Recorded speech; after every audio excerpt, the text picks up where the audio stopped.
Specific heat capacity एक नवीन टर्मचा अभ्यास आपण करणार आहोत.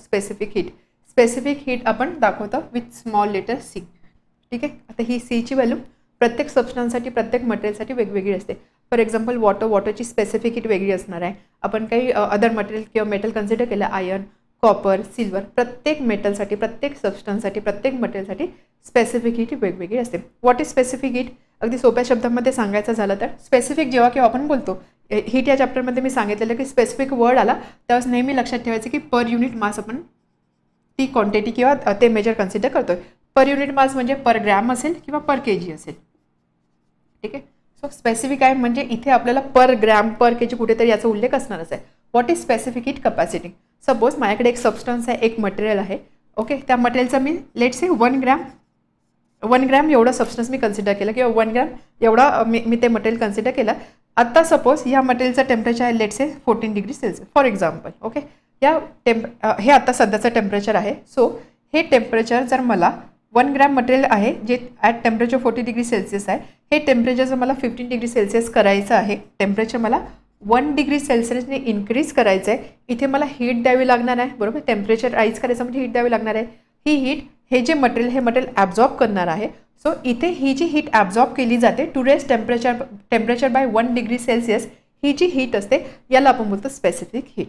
याला आपण काय बोलतो? Specific heat.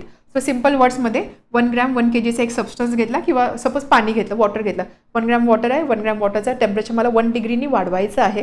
त्या केसमध्ये मला किती हीट द्यावी लागणार आहे? ती जी अमाऊंट असते किंवा ती जी हीट ते वॉटर ऑब्झॉर्ब करते ती जी हीट असते त्या हीटला आपण बोलतो स्पेसिफिक हीट. समजलं?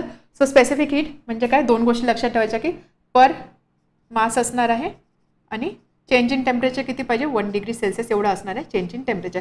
त्यासाठी त्या सबस्टन्सला किती हीट एनर्जी द्यावी लागणार किंवा तो सबस्टन्स किती हीट एनर्जी ॲब्झॉर्ब करणार आहे त्याला आपण बोलतो स्पेसिफिक हीट. असं नाही की हीट एनर्जी ॲब्झॉर्बच करेल, काही केसेसमध्ये रिव्हर्ससुद्धा होणार आहे. म्हणजे सपोज टेम्परेचर कमी करायचं आहे 1 डिग्री सेल्सिअसने, त्यावरची हीट एनर्जी रिलीज होणार आहे. सो ती जी हीट एनर्जी असेल त्याला आपण बोलतो स्पेसिफिक हीट. ओके. समजलं? So what is specific heat? Heat energy required to raise temperature of unit mass of object by 1 degree Celsius. 2 गोष्टी लक्षात ठेवायचं आहे. आपल्याला घ्यायचं आहे एखाद्या ऑब्जेक्टचा युनिट मास आणि त्याचं टेम्परेचर कितीने वाढवायचं आहे? फक्त 1 डिग्री सेल्सिअसने वाढवायचं आहे. त्यासाठी जी काही हीट एनर्जी लागणार आहे त्या हीट एनर्जीला आपण बोलतो specific heat of that object, त्या करस्पॉन्डिंग ऑब्जेक्टची specific heat. So specific heat आपल्याला काय सांगतं? स्पेसिफिक हीट आपल्याला दाखवतं how much heat is needed to change the temperature. Temperature change करण्यासाठी किती हीट लागणार आहे ते स्पेसिफिक हीटवरून आपल्याला समजतं. समजलं इथपर्यंत? सो त्यासाठी एक सिम्पल एक्सपेरिमेंट केलेला आहे. सो त्या एक्सपेरिमेंटमध्ये काय सांगितलं की आपल्याला 3 मेटलचे स्पियर कन्सिडर करायचे. 3 मेटल स्पियर कन्सिडर करायचे. एक मेटल स्पियर असणार आहे आयर्नचा, एक आहे कॉपरचा, एक आहे लीडचा.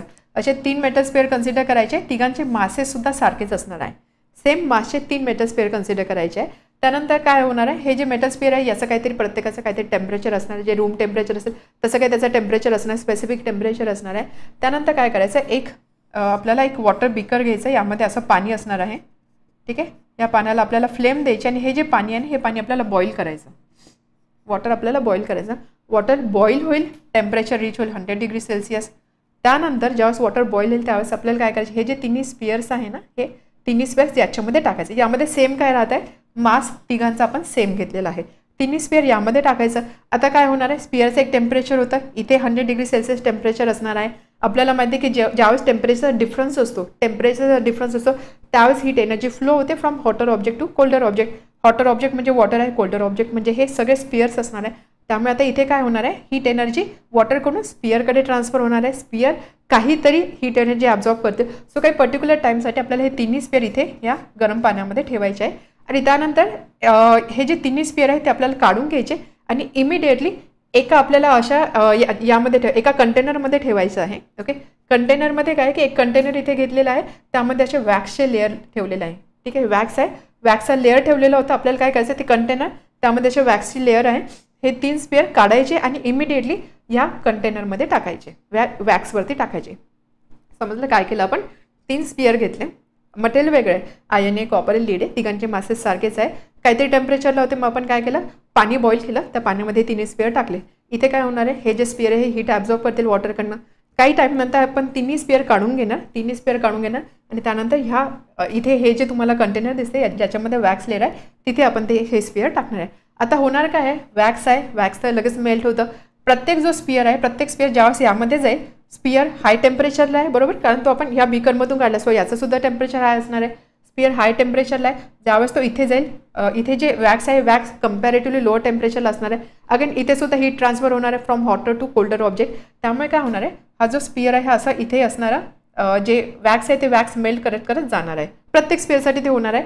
टेम्परेचर डिफरन्स आहे, त्यामुळे इथे प्रत्येक ठिकाणी हा जो स्पियर आहे हा आतमध्ये जाणार आहे. बट यामध्ये जर तुम्ही बघितलं तर आयन जो आहे, आयननी क्रॉस केलेला पाथ किंवा आयननी किती डिस्टन्स कव्हर केलेलं आहे, सगळ्यात जास्त खाली किंवा सगळ्यात जास्त खोलीवरती आयनचा स्पियर गेलेला आहे, त्यानंतर कॉपर गेलेला आहे आणि त्यानंतर लीड कमी आतमध्ये गेलेला आहे. हे असं का होतं किंवा यावरून आपण काय म्हणू शकतो, इथे काय झालेलं आहे, 3 स्पियर आहे, तिघांचं मास सारखं होतं सगळ्यात आधी. आपण नंतर काय केलं, आपण तिघांचं टेम्परेचर सुद्धा सारखंच केलं बरोबर. ज्यावेळेस आपण बॉइलिंग वॉटरमध्ये टाकतोय तिघांचं टेम्परेचर सुद्धा सारखंच असणार आहे. बट होत काय आहे की इथे हा जो प्रत्येक मटेरियल आहे, प्रत्येक जे मेटल आहे, या प्रत्येक मेटलची स्पेसिफिक हीट वेगवेगळी आहे, त्याची स्वतःची हीट ॲब्झॉर्ब करण्याची कॅपॅसिटी वेगवेगळी आहे. त्यामुळे यांनी ॲब्झॉर्ब केलेली हीट, यांनी ॲब्झॉर्ब केलेली हीट किंवा यांनी ॲब्झॉर्ब केलेली हीट वेगवेगळी असणार आहे. आणि त्यामुळे काय होतं, सेम मास आहे, सेम टेम्परेचरला जरी ते होते तरीसुद्धा प्रत्येकाने इथून क्रॉस केलेला जो पाथ आहे किंवा ट्रॅव्हल केलेला पाथ आहे किंवा ट्रॅव्हल केलेली जी लेंथ आहे ती वेगवेगळी आहे. त्यामुळे आयन जो आहे ते सगळ्यात जास्त पेनिट्रेट झालेलं आहे, कम्पॅरेटिव्हली कॉपर लेस पेनिट्रेट झालेलं आहे, सगळ्यात कमी लीड पेनिट्रेट झालेलं आहे. सो यावरून कन्क्लुजन आपण असं काढतो की प्रत्येक मेटलसाठी, प्रत्येक मटेरियलसाठी स्पेसिफिक हीट वेगवेगळी असते. Heat required to raise temperature of unit mass of object by 1 degree Celsius is called a specific heat. प्रत्येक मटेरियलसाठी स्पेसिफिक हीट वेगवेगळी असणार आहे. समज ॲक्च्युली एक्सपेरिमेंटचा एवढा काही यूज नाही आहे, बट जस्ट तुम्हाला समजण्यासाठी की प्रत्येक ज्यावेळेस आपण एक सेम प्लॅटफॉर्मवरती, सेम वॅक्स लेअरवरती हा प्रत्येक मटेरियल टाकतो, प्रत्येक मटेरियलचा स्पियर टाकतो, त्यावेळेस प्रत्येकाने क्रॉस केलेला पाथ किंवा प्रत्येकाने कव्हर केलेलं डिस्टन्स वेगवेगळं असतं. हे कशामुळे होतं, कारण या प्रत्येक मटेरियलची स्पेसिफिक हीट वेगवेगळी आहे. That's it. सो समजलं स्पेसिफिक हीट म्हणजे काय, 1 ग्राम 1 kgचा सबस्टन्स आहे, त्याचं टेम्परेचर मला 1 डिग्री सेल्सिअसने वाढवायचं आहे. मग त्यासाठी किती हीट लागणार आहे त्याला आपण बोलतो specific heat. Specific heat capacity किंवा स्पेसिफिक हीट आपण स्मॉल सी या लेटरने दाखवतो. सो हाय स्पेसिफिक हीट आणि लो स्पेसिफिक हीट म्हणजे काय. हाय स्पेसिफिक हीट म्हणजे सपोज एखादा सबस्टन्स आहे त्याची स्पेसिफिक हीट जास्त आहे, याचा अर्थ काय, त्या सबस्टन्सचं टेम्परेचर जर मला 1 डिग्री सेल्सिअसने वाढवायचं असेल तर मला तिथे जास्त हीट लागणार आहे. ठीक आहे, तिथे मला जास्त हीट लागणार आहे. आणि लो स्पेसिफिक हीट म्हणजे काय, कमी हीट लागणार आहे to increase the temperature. So हा डिफरन्स असतो हाय स्पेसिफिक हीट आणि लो स्पेसिफिक हीटचा. फॉर एक्झाम्पल वॉटर, पाण्याचा जर आपण विचार केला, पाण्याची स्पेसिफिक हीट खूप जास्त असते, पाण्याची स्पेसिफिक हीट खूप जास्त असते. त्यामुळे पाणी जर तुम्हाला तापवायचं असेल आणि तापलेलं पाणी जरी तुम्हाला थंड करायचं असेल, दोन्ही प्रोसेस, पाणी ज्यावेळेस तुम्हाला तापवायचं, पाण्याचं तुम्हाला टेम्परेचर वाढवायचं आहे त्यावेळेस सुद्धा वेळ लागणार आहे, आणि पाणी जर तुम्हाला थंड करायचं आहे त्यासाठी सुद्धा तुम्हाला वेळ लागणार आहे. सो याचं एकदम सिम्पल एक्झाम्पल आहे, ज्यावेळेस आपण बीच साईडला जातो, बीचेसवर जातो, त्यावेळेस बघा जी बीचची जी सँड असते, वाळू जी असते ती बरीच तापलेली असते आणि त्याच्या कंपॅरिझनमध्ये पाणी कमी तापलेलं असतं बरोबर. वाळू जास्त तापलेली असते, पाणी कमी तापलेलं असतं. असं का, कारण पाण्याची, वॉटरची स्पेसिफिक कपॅसिटी जास्त आहे, म्हणजे पाणी तापण्यासाठी जास्त टेम्परेचर कंपॅरेटिव्ह लागणार आहे. त्याच्या कंपॅरिझनमध्ये सँड किंवा वाळूची स्पेसिफिक हीट कपॅसिटी कमी आहे, त्यामुळे तो कमी जरी टेम्परेचर मिळालं तरी लगेच ते तापणार किंवा लगेच त्याचं टेम्परेचर वाढणार आहे. सो हा असतो हे आहे याचं सिग्निफिकन्स की हाय स्पेसिफिक हीट म्हणजे काय, लो स्पेसिफिक हीट म्हणजे काय. वॉटरची स्पेसिफिक हीट जनरली बाकी मटेरियलपेक्षा जास्त असते. एक्झाम्पल इथे लिहिलेलं आहे, sand on beach gets hot, water in the sea remains cool. बीचवरचे सँड हॉट होते आणि वॉटर कूल राहतं का, कारण वॉटरची स्पेसिफिक कपॅसिटी जास्त आहे किंवा स्पेसिफिक हीट जास्त आहे, म्हणजे पाणी जर तापवायचं असेल तर तुम्हाला जास्त हीट लागणार आहे compare to sand. Okay, so यावरून आपण असं एक कन्क्लुजन करू शकतो, हाय स्पेसिफिक हीट म्हणजे काय. फॉर एक्झाम्पल वॉटर पाणी तापवण्यासाठी जास्त वेळ लागतो, कोल्ड करण्यासाठी सुद्धा जास्त वेळ लागतोय. So substance do not get heat or cool quickly. Substance पटकन हीट किंवा कूल होणार नाही. याच्या ऑपोजिट जर आपण एखादा मेटल कन्सिडर केलं, सपोज कॉपर, एखादा तुम्ही चमचा जरी घेतला, चमचा लवकर गरम होतो आणि तेवढाच लवकर तो थंड पण होतो बरोबर. चमचा लवकर गरम होतो तेवढाच लवकर तो थंड सुद्धा होतो. सो हे कशामुळे होतं, कारण याची स्पेसिफिक हीट कमी आहे. सो हे होतं याचं significance. This is all about specific heat capacity. So specific heat capacity आपण दाखवतो सी या लेटरने. स्पेसिफिक हीट कपॅसिटीचा फॉर्म्युला आपण कसा लिहू शकतो, जर आपण हीट एनर्जी बोलतोय, हीटला जर आपण क्यूनी दाखवलं, क्यू या लेटरने डिनोट केलं, हीट क्यू. ठीक आहे, हीट क्यूने जर आपण दाखवलं. So what is specific heat. Specific heat म्हणजे काय, हीट रिक्वायर्ड. ठीक आहे, हीट रिक्वायर्ड आपण बोलतो. स्पेसिफिक म्हणजे इथे खाली काय असणार, पर युनिट मास, बरोबर. आपण बोलतो युनिट मास, पर युनिट मास म्हणजे इथे खाली काय असणार आहे, मास, पर युनिट मास. आणि आपल्याला टेम्परेचर किती इन्क्रीज करायचं, 1 डिग्री सेल्सिअसने इन्क्रीज करायचं आहे. 1 डिग्री सेल्सिअसने इन्क्रीज करायचं म्हणजेच इथे असणार आहे change of temperature. Delta T, याला हा जो ट्रँगल असतो ना त्रिकोण, त्याला आपण बोलतो डेल्टा. याला काय बोलतो आपण, डेल्टा. डेल्टाचा अर्थ काय असतो, चेंज इन टेम्परेचर. म्हणजे सपोज एकदा टेम्परेचर 14 डिग्री सेल्सिअस होतं, एकदा टेम्परेचर 16 डिग्री सेल्सिअस झालं. असं एक एक्झाम्पल सांगते मी. डेल्टा टी म्हणजे काय, 14 डिग्री सेल्सिअस आधीचं टेम्परेचर होतं, आताचं टेम्परेचर 16 डिग्री सेल्सिअस झालं. मग इथे चेंज ऑफ टेम्परेचर किती आहे, 2 डिग्री सेल्सिअस. हा जो चेंज आहे, हा चेंज मी डेल्टा टीने दाखवू शकतो. डेल्टा टी म्हणजे change in temperature. So 1 degree Celsius एवढं आपल्याला टेम्परेचर चेंज करायचं आहे. So C is equal to Q upon M into delta T. Delta T change in temperature, M म्हणजे काय, मास, आणि क्यू असते हीट, आणि सी असते स्पेसिफिक हीट. याला आपण मॉडिफाईड फॉर्ममध्ये असं लिहू शकतो, M C delta T. Q is equal to M C delta T. हा फॉर्म्युला तुम्हाला लक्षात ठेवायचा आहे. या फॉर्म्युलाचा यूज करून आपण बरेचसे न्यूमेरिकल सॉल्व्ह करणार आहोत. समजलं. सो यामध्ये सी काय असतं, सी स्पेसिफिक हीट, त्या मटेरियलची स्पेसिफिक हीट असते सी. त्यानंतर मास असतं आणि त्यानंतर हा असतं change in temperature, and this is heat required or heat provided. ठीक आहे, समजलं. यामध्ये आपण चेंज इन टेम्परेचर कसा कन्सिडर करतो, सपोज टेम्परेचर आधी होतं 14 डिग्री सेल्सिअस आणि हे टेम्परेचर केलं मी 15 डिग्री सेल्सिअस. ओके. किंवा या ठिकाणी काय होणार, टेम्परेचर मला वाढवायचं आहे. टेम्परेचर वाढवायचं आहे म्हणजे तो जो सबस्टन्स आहे तो हीट एनर्जी ॲब्झॉर्ब करणार आहे. बरोबर, हीट एनर्जी ॲब्झॉर्ब करणार आहे. याच्या उलटा सपोज 15 डिग्री सेल्सिअस होतं आणि मला 14 डिग्री सेल्सिअस टेम्परेचर करायचं म्हणजे तो सबस्टन्स मला थंड करायचा आहे. थंड करायचं म्हणजे त्याच्यामध्ये एनर्जी काढून घ्यायची, म्हणजे तो सबस्टन्स काय करतो, एनर्जी रिलीज करतो, हीट एनर्जी रिलीज करतोय. सो हा जो फॉर्म्युला आहे, हा फॉर्म्युला दोन्ही केसेससाठी अप्लिकेबल आहे. म्हणजे असं नाही की फक्त टेम्परेचर इन्क्रीज होणार असेल, म्हणजे चेंज इन टेम्परेचर पॉझिटिव्ह असेल, टेम्परेचर इन्क्रीज होणार असेल तेव्हाचा फॉर्म्युला अप्लिकेबल आहे, असं नाही. टेम्परेचर कमी जरी होणार असेल तरी सुद्धा हा फॉर्म्युला अप्लिकेबल आहे. आपल्याला इथे delta T change in temperature consider करायचं आहे. या व्यतिरिक्त अजून याचं आपल्याला युनिट सुद्धा बघावं लागणार आहे.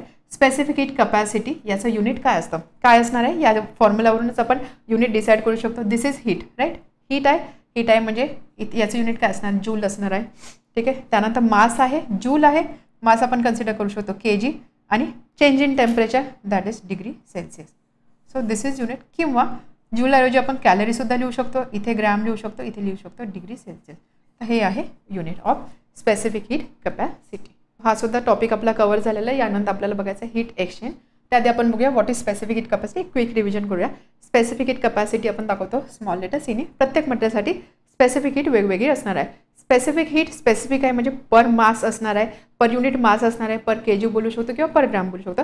एक ऑब्जेक्ट आहे 1 ग्रॅम 1 केजी, त्याचं टेम्परेचर मला 1 डिग्री सेल्सिअसनी वाढवायचं आहे किंवा कमी करायचं आहे. त्यावर जी काही हीट एनर्जी रिलीज होणार आहे, ॲब्झॉर्ब होणार आहे, तिला आपण बोलतो specific heat. So heat energy required to raise temperature of unit mass of object by 1 degree Celsius is called as specific heat of that object. So त्यावरून आपल्याला असं समजतं की टेम्परेचर जर चेंज करायचं असेल तर त्या मटेरियलचं टेम्परेचर चेंज करायचं असेल तर किती अमाऊंटची हीट तिथे लागणार आहे.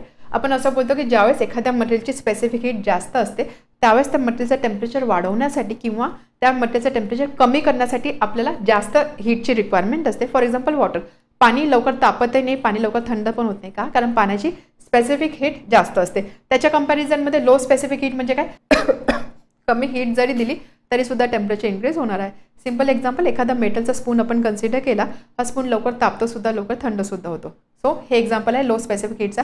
यासाठी आपण अजून एक एक्झाम्पल बघितलं. बीच साईडवरती जी सँड असते, जी वाळू असते, ती लवकर तापते. कंपॅरिझनमध्ये पाणी थंड असतं किंवा पाणी कंपॅरेटिव्हली कूलर असतं. का? कारण पाण्याची स्पेसिफिक हीट जास्त आहे, त्यामुळे त्याला तापण्यासाठी किंवा टेम्परेचर रेज करण्यासाठी जास्त हीटची गरज असते. त्यानंतर आपण बघितलं एक एक्सपेरिमेंट सुद्धा आपण डिस्कस केलेला. सिंपल एक्सपेरिमेंट होता. 3 आपण मेटल स्पिअर घेतले, तिघांचे मासेस सारखे होते. ते एका बॉइलिंग वॉटरमध्ये टाकले. बॉइलिंग वॉटरमध्ये टाकते त्यामुळे काय होतं की हे जे तिन्ही बॉल्स आहे किंवा तिन्ही जे स्पिअर आहे ते काय, ते हीट एनर्जी ॲब्झॉर्ब करतील. त्या बॉइलिंग वॉटरमधून ते तिन्ही स्पिअर काढायचे आणि त्यानंतर एका कंटेनरमध्ये टाकायचे की ज्याच्यामध्ये वॅक्सचं लेअर आहे. वॅक्स आहे म्हणजे हीटमुळे ते लगेच मेल्ट होणार आहे. तिन्ही बॉल ज्यावेळेस यामध्ये टाकू तर प्रत्येक बॉलचं पेनिट्रेशन वेगवेगळं असणार आहे. असं काय होतं, आयर्न सगळ्यात जास्त खाली जातो, कॉपर कंपॅरेटिव्हली कमी, लीड कंपॅरेटिव्हली कमी. यावरून आपण असं बोलू शकतो की प्रत्येक बॉलने ॲब्झॉर्ब केलेली heat from boiling water is different. इथून जी हीट तो ऑब्झर्व करतो प्रत्येकाने वेगवेगळी हीट ॲब्झॉर्ब केलेली आहे. प्रत्येकाने वेगवेगळी हीट का ॲब्झॉर्ब केली? कारण प्रत्येक मटेरियलचा स्पेसिफिक हीट वेगवेगळी आहे, त्यामुळे प्रत्येक मटेरियलने वेगवेगळी हीट एनर्जी ॲब्झॉर्ब केलेली आहे. हे आपण तिथे कन्क्लूड केलेलं. त्यानंतर आपण बघितलं की आपण एक फॉर्म्युला बघितला. Specific heat is equal to heat required to raise temperature of unit mass of substance by 1 degree Celsius. So C is equal to Q आपण एम इंटू डेल्टा टी. याला थोडं मॉडिफाईड फॉर्ममध्ये किंवा हा जो ह्या फॉर्ममध्ये आपण फॉर्म्युला इझिली लक्षात ठेवू शकतो. म्हणून हीट एनर्जी रिलीज और heat energy absorb is equal to M into C into delta T. Change of temperature. Delta T म्हणजे काय, चेंज ऑफ टेम्परेचर. टेम्परेचर किती चेंज झालेलं. So M into C into delta T हा फॉर्म्युलासुद्धा आपण बघितला. त्यानंतर आपण त्याचं युनिटसुद्धा बघितलं. हीट आहे जूल, मास आहे के जी, टेम्परेचर डिग्री सेल्सिअस. त्यानंतर इथे सुद्धा हीट आहे, हीटचं युनिट कॅलरी, देन मासचं ग्राम आणि टेम्परेचर डिग्री सेल्सिअस.